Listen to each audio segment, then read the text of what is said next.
রোজা ভঙ্গের কারণসমূহ। পানাহার ও স্ত্রী সহবাস করলে রোজা ভঙ্গ হয়ে যায় যদি রোজাদার হবার কথা স্মরণ থাকে।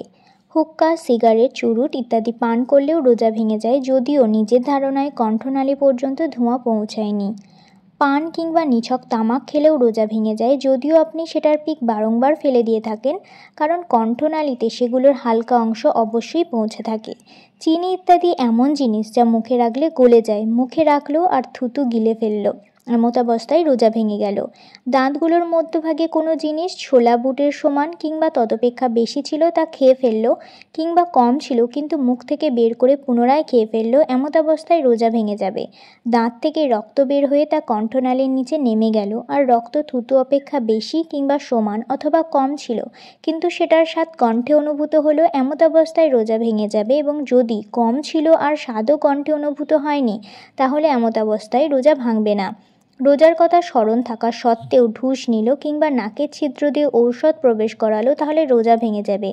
অর্থাৎ কোনো ঔষধের ফিতা কিংবা সিরিঞ্জ পায়খানার রাস্তায় প্রবেশ করালো আর তা সেখানে স্থায়ীও হলো। কুল্লি করছিল, অনিচ্ছা সত্ত্বেও পানি কণ্ঠনালী বেয়ে নিচে নেমে গেল, কিংবা নাকে পানি দিল কিন্তু তা মগজে পৌঁছে গেল, তাহলে রোজা ভেঙে যাবে।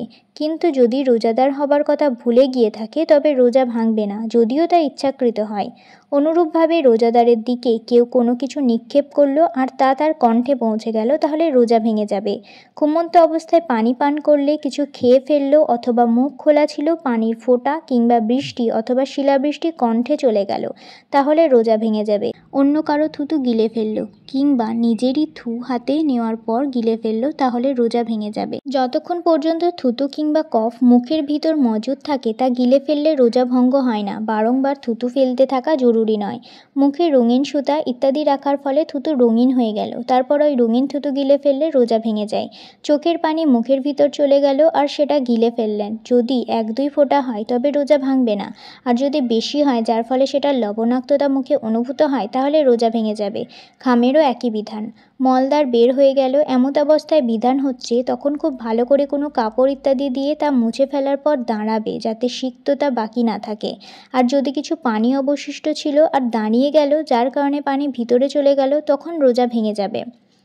কখনো যদি রোজার সময় বমি হয় তখন লোকেরা চিন্তিত হয়ে যায়। আবার কেউ কেউ মনে করে যে রোজা পালনকালে এমনিতে যদি বমি হয়ে গেলেও রোজা ভেঙে যায়, অথচ তেমন নয়।